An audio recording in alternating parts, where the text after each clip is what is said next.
Good afternoon, everybody. Thank you for joining us. My name is Kathryn Goodman, and I'm the Public Relations and Communications Manager for the Virginia Department of Health's Thomas Jefferson Health District. Quite a mouthful, but we appreciate that you all have joined us today. In an effort of public safety and public health, I am wearing a face covering to start off this presentation and today's webinar, but we'll be removing it. In the studio with me is Dr. Denise Bonds, our Health Director for the Thomas Jefferson Health District, who will show you how to properly remove your face covering, and then we'll get started. Thanks, Kathryn. So I'm going to take my face covering off. I'm taking the straps off the ears here. I'm going to pull it away from my face. You don't want to touch the outside of your face covering because that's the contaminated surface. So I'm going to just set that down over here so that it's out of the way and so that you can hear it. And we're still keeping our 6 feet apart. Of course. Great, and thank you all. So I'd like to start with at least introducing all of our panelists that we have here today. Thank you everybody for agreeing to participate. So first we have Dr. Carrie Hall. She's an infectious disease specialist with Sentara Martha Jefferson Hospital, and we'll have her answer a few questions in just a few minutes. We also have Chief Brackney with Charlottesville Police Department, and then Elizabeth Irvin, who is the Executive Director of the Women's Initiative. So to get us started, we're going to go through the panelists. Everyone's going to provide some updates and information about what they're working on, the information they want the community to hear, and then we will open up to questions. We received a few questions in advance, and then folks who are on the Zoom meeting can submit their questions live. And so I'll be monitoring that, and we'll try to get through as many questions as we can. So let's start with Dr. Bonds telling us about the latest status of COVID-19 in our community. Thanks. So as of today, we have 253 cases in our district, and I think we have a graphic that we can bring up. There it is. As you can see, there are 80 cases in Albemarle, 44 in Charlottesville, 78 in Fluvanna, and I'll have more to say about that in just a minute, 8 in Greene, 36 in Louisa, and 7 in Nelson. Again, we're seeing a slight predominance in those 59 years and younger, 142 cases in that age group and 110 in the 60 and older. We do see a disproportionate number of positive cases amongst Black residents of our community, 80, which is 32% of the cases compared to the 144 or 57%. And then 24 individuals that reported a different race. Slightly more women than men have been tested positive. And we do have here the hospitalization data, and you can see again that there's a predominance in the number of African Americans who are hospitalized, 32 cases, and that is 65% of the individuals hospitalized during the course of this pandemic. Whites 15 at 30%, and then we had 2 other. Somewhat different than what we see across the United States. We have slightly more women that have been hospitalized than men here in our district. 55% of our hospitalizations have been women as opposed to 45% of men. And on our website will be a total breakdown by all age categories starting, I believe, on Monday. I also have fatalities by both race and gender here. So we have had a total of 13 fatalities in the district, 3 African Americans and 10 whites. So that's 23% of the fatalities were among African Americans and 77 amongst whites. The sex breakdown is a little more equal. 6 cases amongst the fatalities were women, so that's 46%, and men were 54%. We do have a new graphic, if we can bring that up, that we're going to show starting today, Kathryn? Or? Yes, we've started to share this already on social media, and then next week we are launching a new data platform on our website that will include all of this information. Great. So here you see the light blue lines are the cumulative number of cases over the time course since our very first case back in early March up until today. The dark blue bars at the bottom are new cases. I just want to point out, you see that big spike that happened on April 13th. And that was when we had a point prevalence study that was conducted in one of our long-term care facilities. So a point prevalence study or survey is when you go in and at one point in time we take samples from all of the residents in a facility and all of the staff to determine how many people might be positive. You can see that there were quite a number here, and that really also accounts for that large number of cases that we see in Fluvanna as well. So I think the only other bit of data I wanted to share with you today is from a spreadsheet or a data sheet that can be found on the VDH or the VHOS website, and we can send the link out to this later. And this gives the number of hospitalizations and some information about the use of hospital beds. So to date, we have had 1,672 individuals that were hospitalized and then discharged from the hospital. So that gives some indication about recovery rates overall across the state. Great, thank you. Okay, and we're going to segue now into having Dr. Carrie Hall give us an update on what Sentara Martha Jefferson is doing in the community and important things we need to know right now about COVID-19.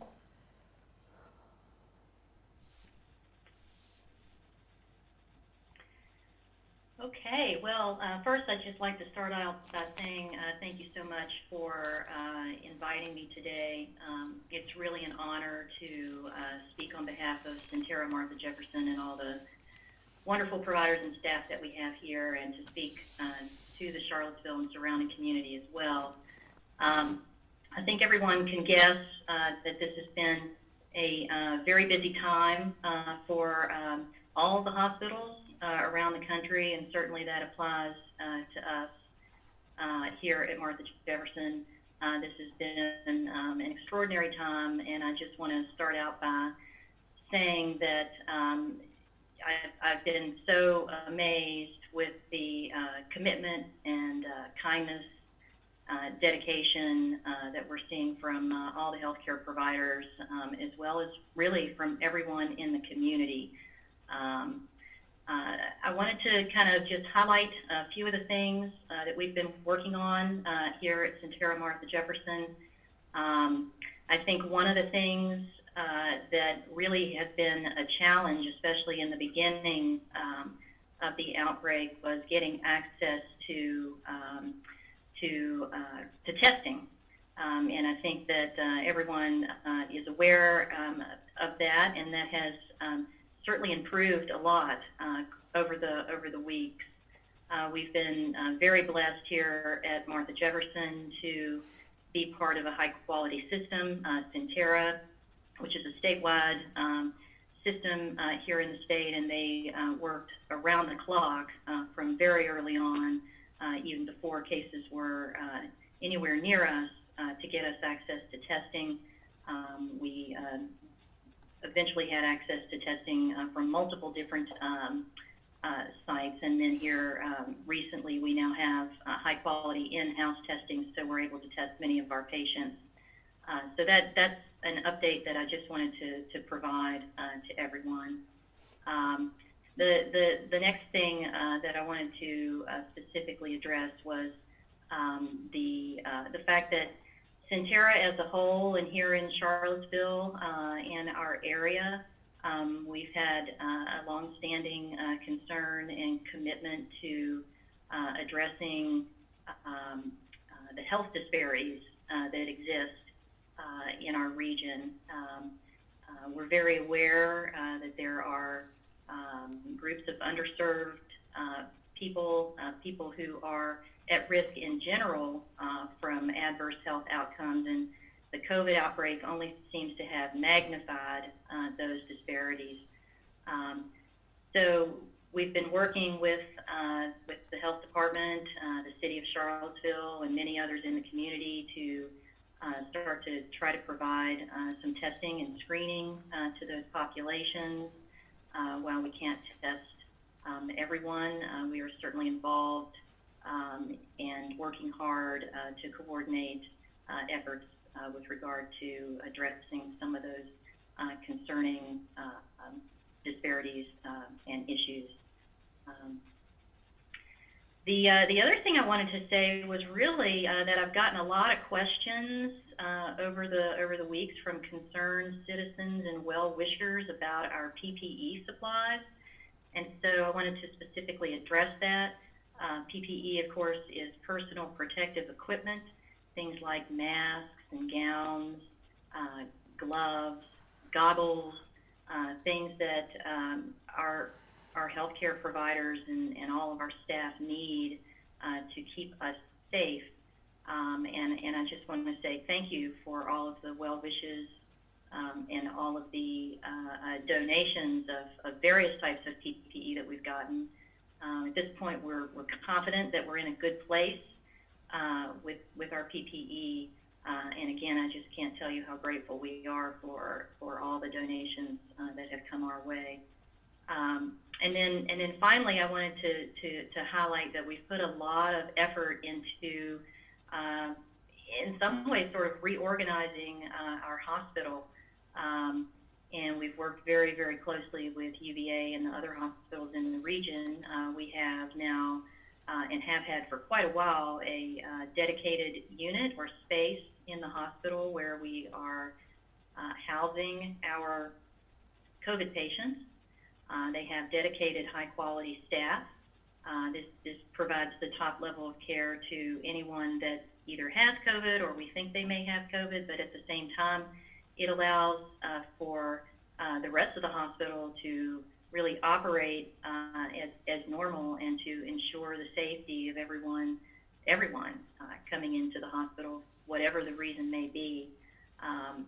Some of you may have heard on the news, the national news, that some folks are afraid to come to the hospital, and so they are putting off coming for very serious problems, things like chest pain, stroke symptoms. And so as a physician, I feel sort of obligated to just highlight that don't ignore those serious emergency symptoms that you may be having. The hospitals are ready for you, and we're a safe place to come. So just make sure that you take good care of yourself in every way. Great. Thank you, Dr. Hall. And that's a great point, that people should feel safe calling 911 still, despite the pandemic we're in. So next, we're going to head over to Chief Brackney and ask if she can give us an update on what Charlottesville Police Department is doing, both with community partners within their organization and within community settings and community members. Thank you. Thank you for having us. And it's actually a perfect segue when we talk about safety and these issues around COVID-19. When we just think of safety as it relates to the virus, but as you know, our saying is that public health is public safety right now, and those things are very much intertwined together. So when we talk about what are we doing to keep the public safe, as a result of not only the virus, but also there are still those issues that go on in the community in which they would need a first responder like a police officer. So what are we doing? We've had to change the way that we police, much like we've had to change the way that we've interacted with the public.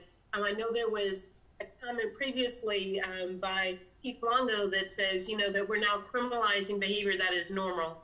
I would say just the opposite. We've taken the approach in the region that we are not criminalizing behavior as a result of these stay-at-home orders, that our first responsibility to the community is educate as why there is the necessity to stay at home. And part of our motto is stay at home so that we can come to work. And that helps each and every way that we do that. But that does not mean that people can violate the executive orders and the stay-at-home orders because they believe in some way that they may be unconstitutional. In fact, our first response is to inform any 911 caller if they believe there is a potential violation of the stay-at-home orders or the gatherings of 10 or more, or the social distancing, that we document that. And then we make a good faith effort to call either the business or the residents or the manager of that facility to inform them that there may be a possible violation and to educate them on the executive orders that have been put into place. Now some have been extended through May 19th, and then the other ones are through June.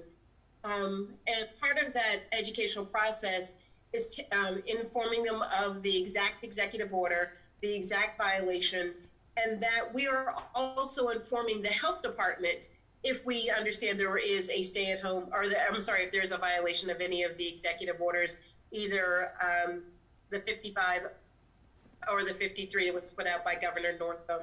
Additionally, what we're also doing is working with our Commonwealth's Attorney's Office to determine what would be the best route to address any persons who potentially violated the stay-at-home orders. Or if there's been trespassing on properties that have been closed, such as some of our parks, our playgrounds, our facilities, our skate parks.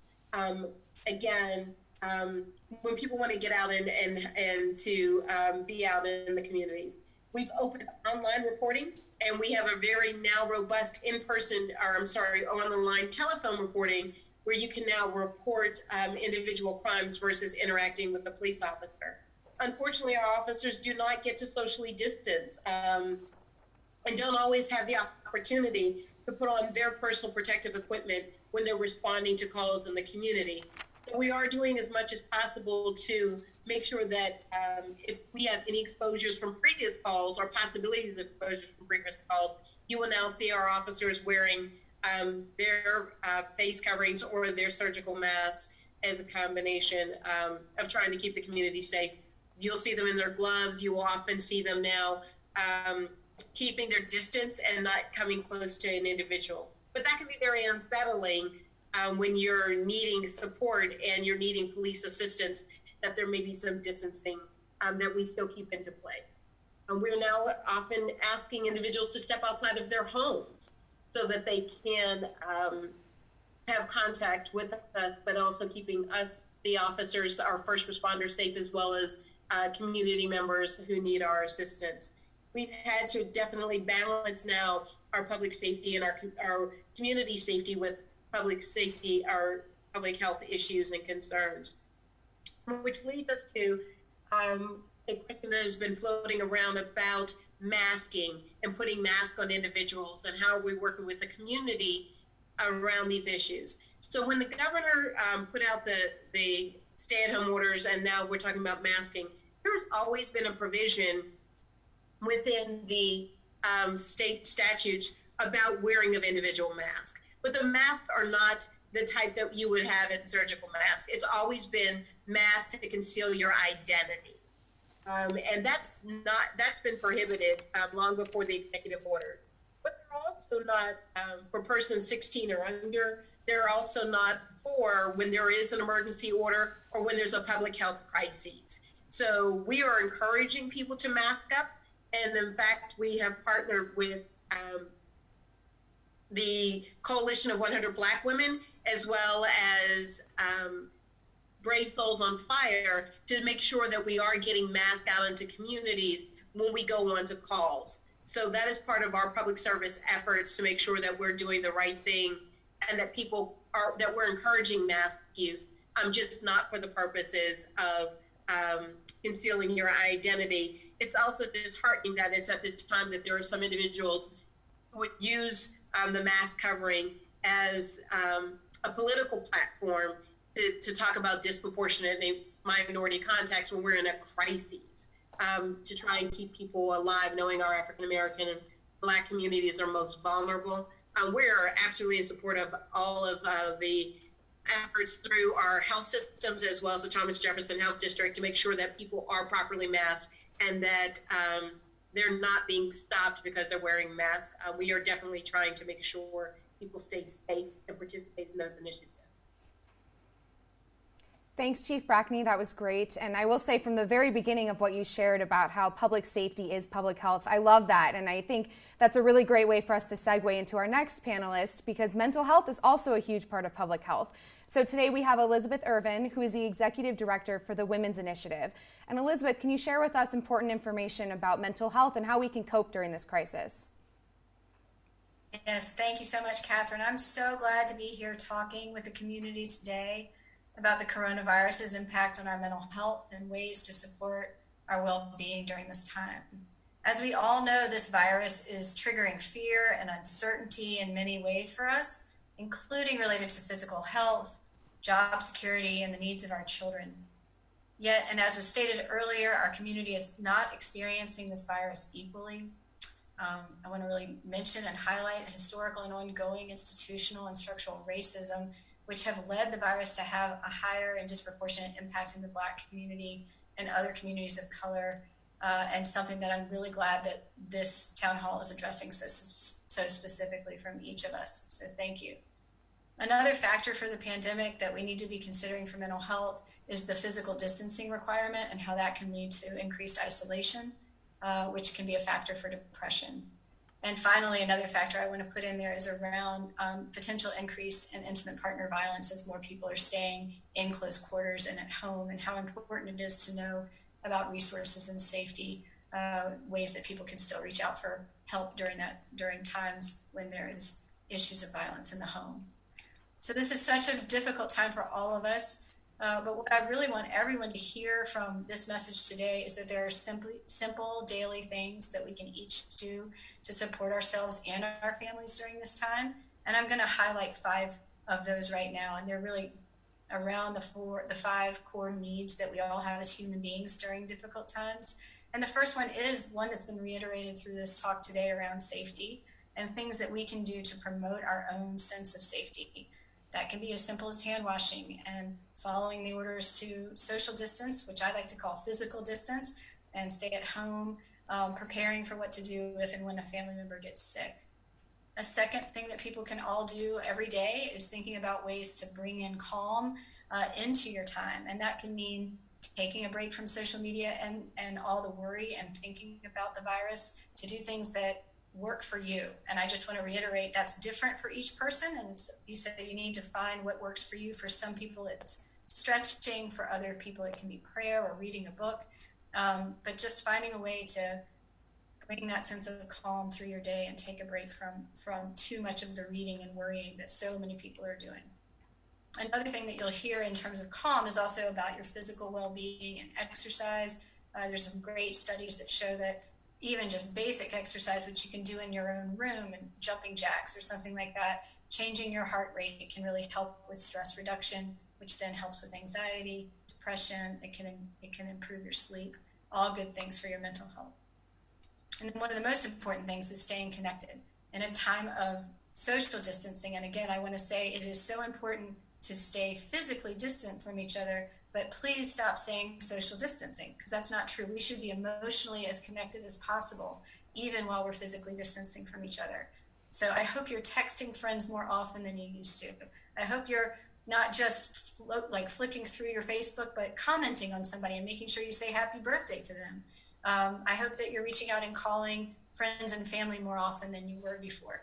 So I've actually heard some people say that this is a time of more emotional connection, even as we're physically apart. And it takes work, and it doesn't feel the same, and it's not as much fun as getting together and being, able to hug your friends and family. But it's so vitally important to make sure you don't feel isolated right now. Another thing to think about is how you build a can-do spirit.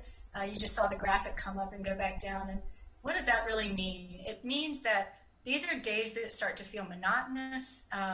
You're not the same routine that you used to do. So it's just really important to create a different routine for yourself or your family. As simple as saying, I'm going to take a shower today, and then do that. To say, I think I need to get outside. Whenever the sun comes up, I'm at least going to stand outside my door and let the sun hit my face. So creating routine through your day that you can keep as a consistent part of this time is going to be really important. And the other thing I'll say is when we're anxious, which so many of us are right now, sleep can really get disrupted. And there are things to do to improve your sleep, but it is hard. I've certainly had some sleepless nights in the last few weeks. And so that's very common. But if it's not getting better, then there's some things you can look at online, or we can maybe come back and talk about that another time, some very specific strategies that help with that. And the last of the 5 strategies is about maintaining hope. Anxiety is something that really can fuel it on itself. And when you start to look at the news too long or too much, you can start to think about worst case scenarios. And that is really not good for your mental health and well-being. And it's also very hard to stop doing. But the idea of pulling back and remembering how strong we are as a community, that we are trying to get through this together, that there's some wonderful things that are happening. I'm glad Chief Brackney brought up Brave Souls on Fire and the work around Mask Up Seville for the Black community. That's just one of many, many examples. I also want to say for folks who have financial stress right now, which of course is going to make mental health worse, knowing about the resources that the Community Foundation has put forward in cooperation with the city and others, that there are ways to get economic support at this time. And then finally, what I'll say is all this sounds good.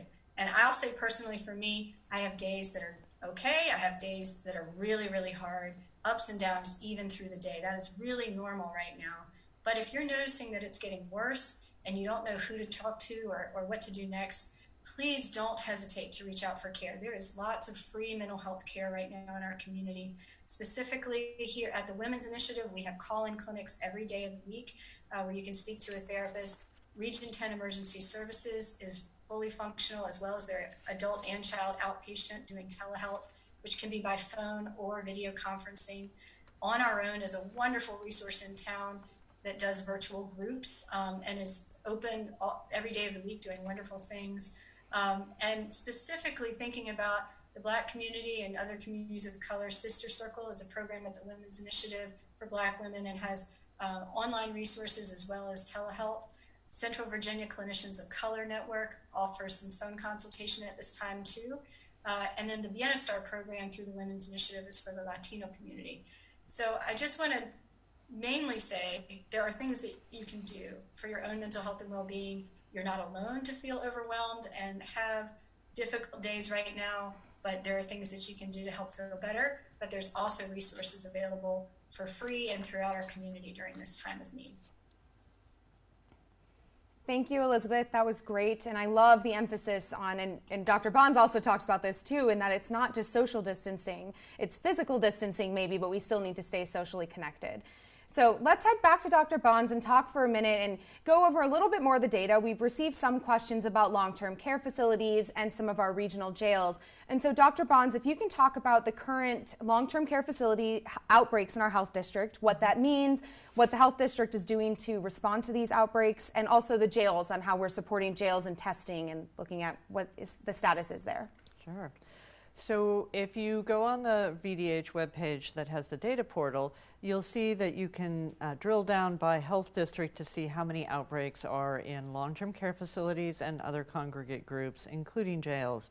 And as of today, we have 3 outbreaks that have occurred.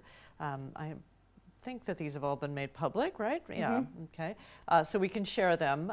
Just as a reminder, case investigation falls under a state law rather than HIPAA, and so we have to be given explicit permission by the Commissioner of Health to be able to share data, specific identifying data about individuals, and that includes congregate settings as well. So as I mentioned earlier, we had a very large outbreak in a long-term care facility in Fluvanna, which caused the numbers in Fluvanna to rise quite dramatically.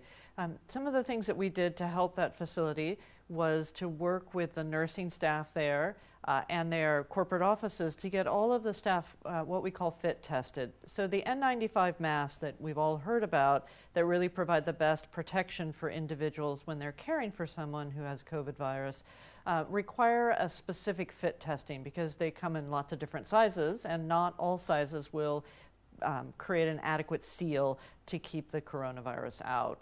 So we provided them, we trained a couple of their staff members, provided them with a kit.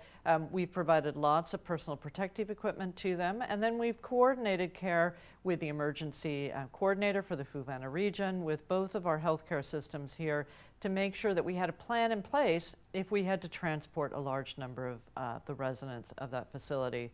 Fortunately, things have been very stable there. There were some hospitalizations that came out of that, but I think overall we've really seen good stability. We did have a small outbreak in our regional jail. I think it's safe for me to share that that did not involve any of the individuals that were in the jail because of breaking of the law. So this was really limited to external staff affiliated with the jail. And we are working very closely with Colonel Kumar, who runs the jail, to make sure that they have adequate protective gear, to make sure that he has easy access to any testing that's required. We work with UVA and the jail to make sure that if they have anybody that tests positive, that they can get appropriate care for those individuals. And I have to say that I think they've set up a really great system to really try and protect the individuals that are currently within our jail system.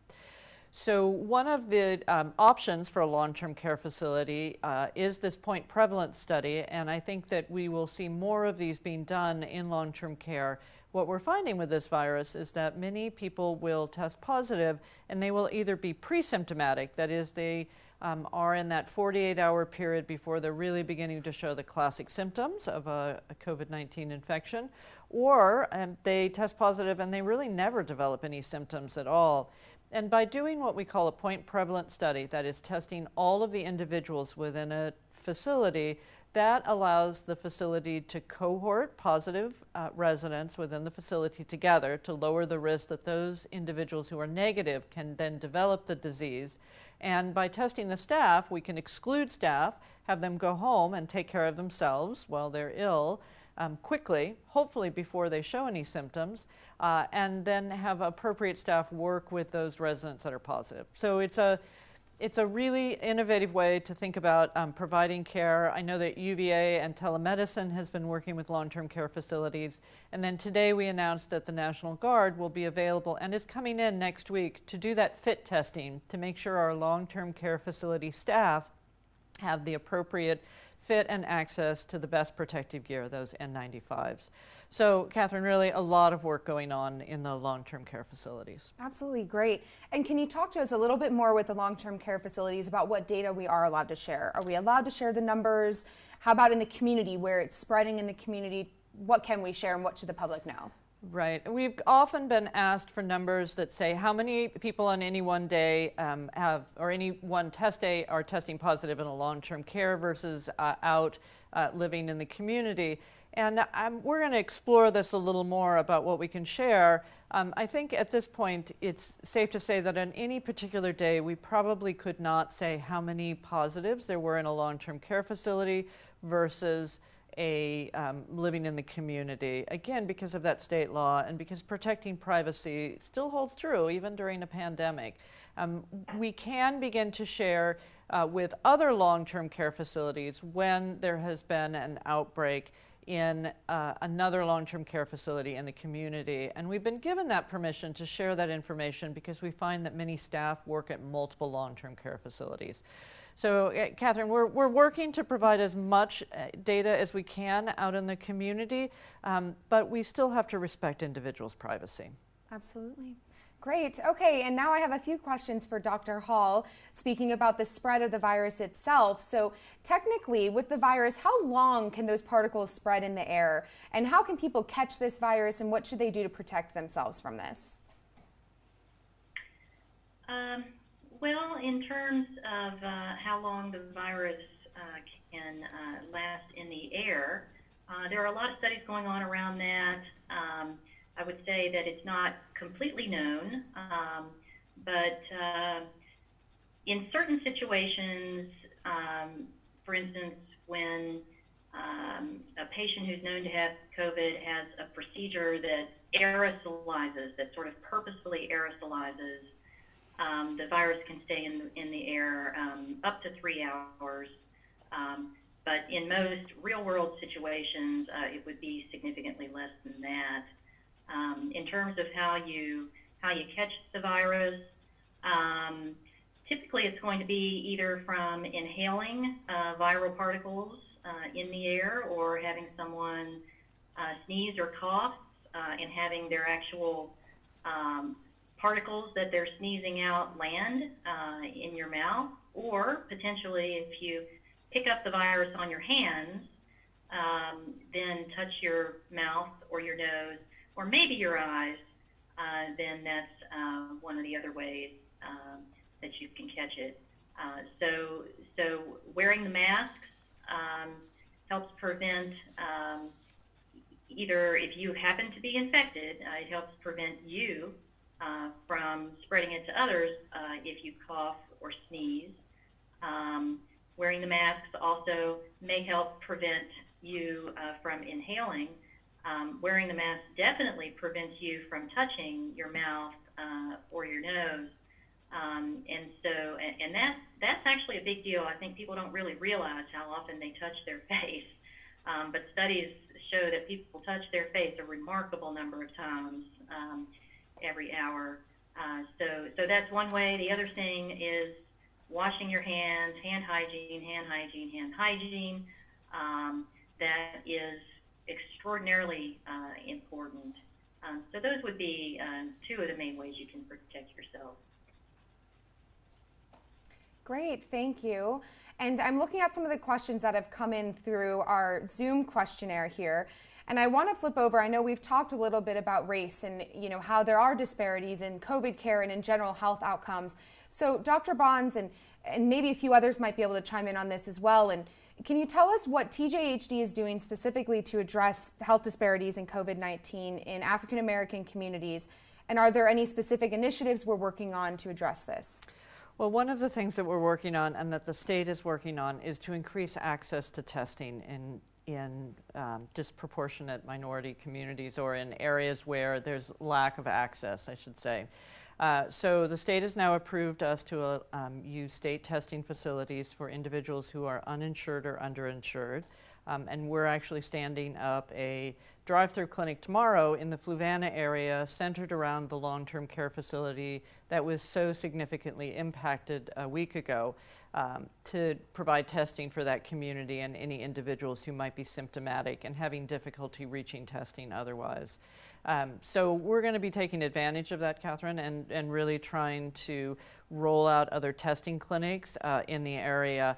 I think that what you'll see over the next few weeks are testing clinics where people can either drive in or walk up in our rural areas.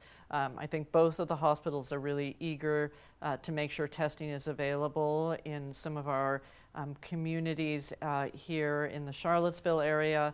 I was on a call earlier today with a group, and I think we'll see some media about that probably at the beginning of the week, next week, for both a community here in the Charlottesville area and a community in Albemarle. And we certainly want to make sure that make sure the public is aware of that.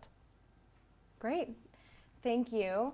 And let's transition a little bit into this law enforcement side. So Chief Brackney, we've gotten a few questions on social media and in our Zoom questions about the enforcement piece. And so public parks are a big topic here. So why are the parks closed? What can we do to encourage community members to follow physical distancing guidelines? And what is law enforcement doing? I know you briefly touched on this, but what do you want us also to know about the enforcement piece? So thank you for the question. So the parks are closed for a variety of reasons, if you think about it. The ability to decontaminate those surfaces regularly enough, often enough, is a real challenge for us. And if you think about the playgrounds, particularly where they've asked questions, the slides, the boards, everyone's got their hands on everything. You're running your hands down the rails. You've got your hands on the swings. I mean, those are all the type of surfaces that will continue to hold the virus. And then also the social distancing, the ability to regulate that people are staying 6 feet away or apart from each other is extremely challenging. And in fact, the reason they had to be closed is because when there was the suggestion that they did it, no one was doing it. Much like if you saw, as soon as they opened the beaches in Florida, everyone just decided to congregate in Jacksonville and all the other places, assuming that these places are okay. Unfortunately, we're not at a place yet where we've got into the habits of doing the things of the physically distancing, and I like that much better than the social distancing component of it, that if we keep our space wide. So that's why they've been closed. When it comes to the law enforcement component of it, the way that we've been helping to educate is, one, we understand that there have been a lot of disparities, and now we even see how this disease is impacting the African-American community.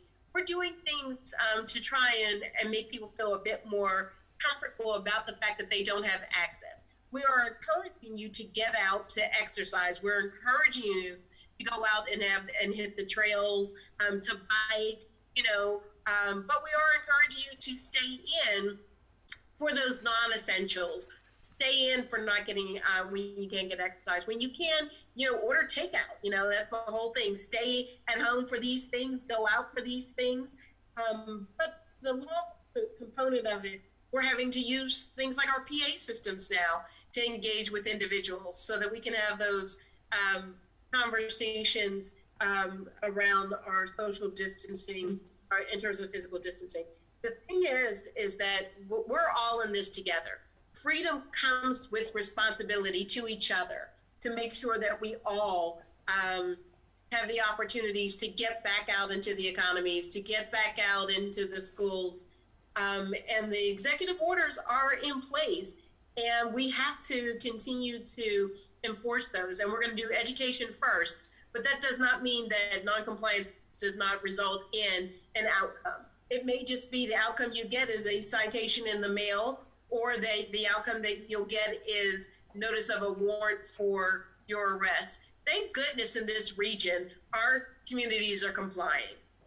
That we've had to have very little beyond conversations, and most people they just don't have the correct information. They didn't realize that the rule applied to them.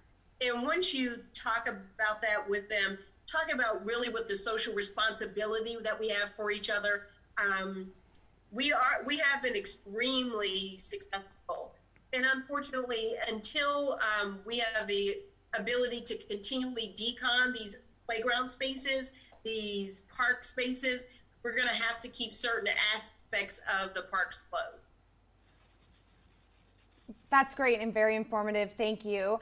And I see that we do have a question from someone who's raising their hand who we're going to allow to join on microphone. So Eddie Payne, if you'd like to chime in and ask us your question, I think that you should be able to talk now. Eddie, can you hear us? Because you are live.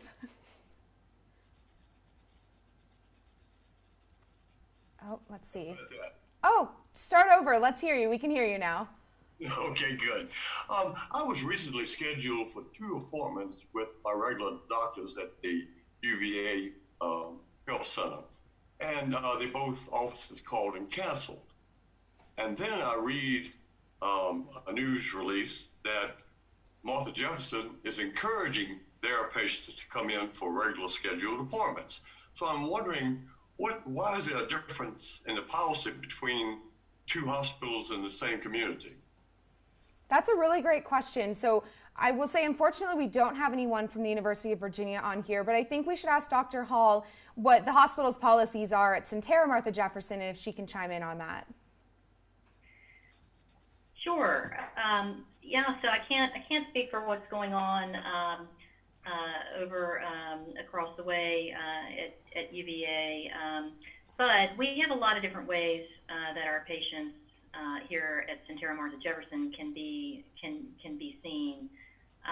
In the clinics, for quite a while now, we've been seeing a very large proportion of our patients by either what we call telehealth, which are visits that you can do actually a lot like this, seeing each other on the computer and talking. And you'd be amazed how well those visits go and how much information the doctor can get from the patient and vice versa. So that's working extremely well. For some patients, though, they really do need to be seen. And so for those patients, like I said before, we've set up very safe ways for patients to be seen in the clinic. The same thing applies across the board, really, for people who need blood work or people who need x-rays or various types of studies, or even for people who need to be hospitalized.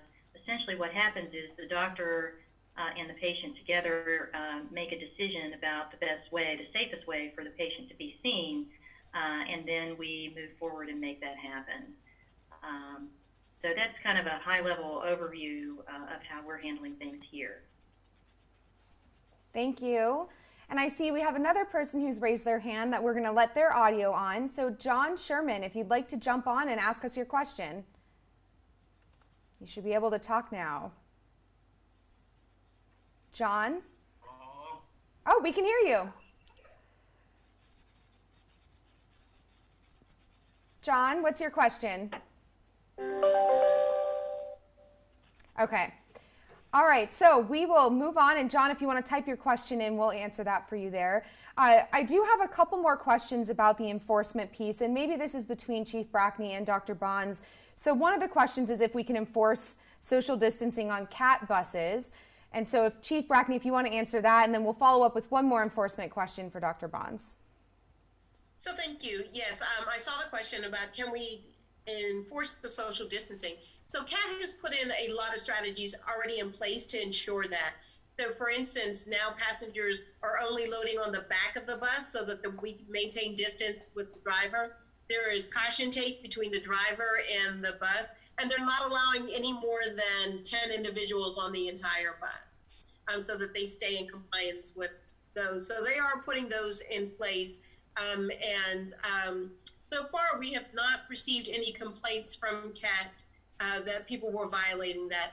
However, if the person does have some specifics and then would like us to look into that a little further, and then we can do some outreach efforts with the CAT bus drivers.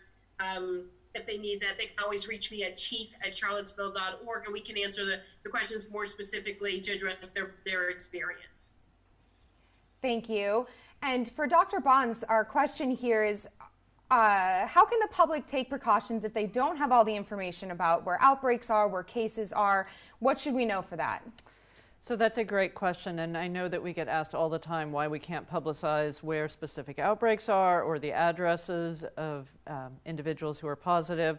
And so again, I think I would just go back to the earlier comments and work about the individuals who are both asymptomatic and pre-symptomatic.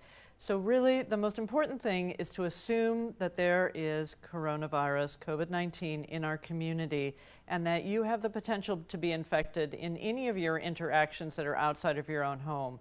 And that's why it's so important and why we have made the recommendations to wear the cloth face coverings, that you wash your hands very frequently, that really you try and stay home as much as you can. Limit your journeys out to essential. Try and do your grocery shopping all at once, maybe only one day a week. Try and get your medications so that you don't have to get them refilled as frequently. Try and avoid those non-essential journeys. If you do have to travel to go to work, again, try and keep that physical distance of 6 feet. Wear your cloth face covering. When you get into your office, be sure that you wash your hands. Clean surfaces on a regular basis. I know that we got a question about living in an apartment building and what should apartment owners do. And I think it's really important that if you are the owner of a multifamily dwelling that you're renting out, that you really work to clean the external surfaces that all of the individuals can come in contact with on a regular basis with some sort of EPA-approved sanitizer. And then you may want to think about encouraging residents to use laundry rooms at different times, trying to stay out of public areas, really do that physical distancing. So I think the most important thing for everyone to remember is that you don't know who's infected. We haven't been able to do widespread testing of everybody. And even if we had tested everybody, that only means that whether they were negative or positive at one moment in time. So the only way to protect yourself right now is your face cloth coverings, your physical distance, and your good hand hygiene, really staying that 6 feet apart. Great. Okay, and I have a few questions next for Elizabeth. If you can talk to us, someone asked, it already feels like we've been doing this for quite a long time, I agree, but we will surely have to deal with this for a while. What strategies can you offer us to create a plan to make it through this and to make it last for several more months? And then also, what support and strategies do you recommend for children that are having a difficult time with this right now? Yeah, those are both really, really great questions. And it is hard that we don't know how long this will be or kind of what the other side looks like. And so I actually think the best thing you can do, frankly, is not think about the unknown part of how long, but instead focus on smaller goals for your day or your week. And just keep making routines and adjusting your routine and having a day where you have no routine or being okay that some days aren't good and then trying again. And while that might feel like an unsatisfactory answer, I think when you project out too far, it can feel very overwhelming. Some people are using this as a time and have the space to think about, for this week, me and my family are going to learn about this subject, and then we're going to do this and that and the other. And if you have that as part of your strengths, I'd say, sure, that's a great way to kind of look and think ahead. I personally, that feels overwhelming to me. So I'm really not trying to look too far down the line, but just what choices do I have today for myself and my family? I have 2 boys, and how do we get through the next 24 hours? And is there something that we can look forward to this weekend, which could include some ice cream that we bought on our once a week trip to the grocery store that just my husband did carefully, so really thinking about small rewards along the way, both for yourself and your family. And I guess that's, leading to the next question. This is such a challenging time, trying to work and homeschool when none of us really, many of us never chose to do homeschooling. I know I certainly hadn't wanted to do that. And really trying to build where your children are resilient to celebrate those moments, where you can relax and know that some days are going to be better than others. I think that also helps.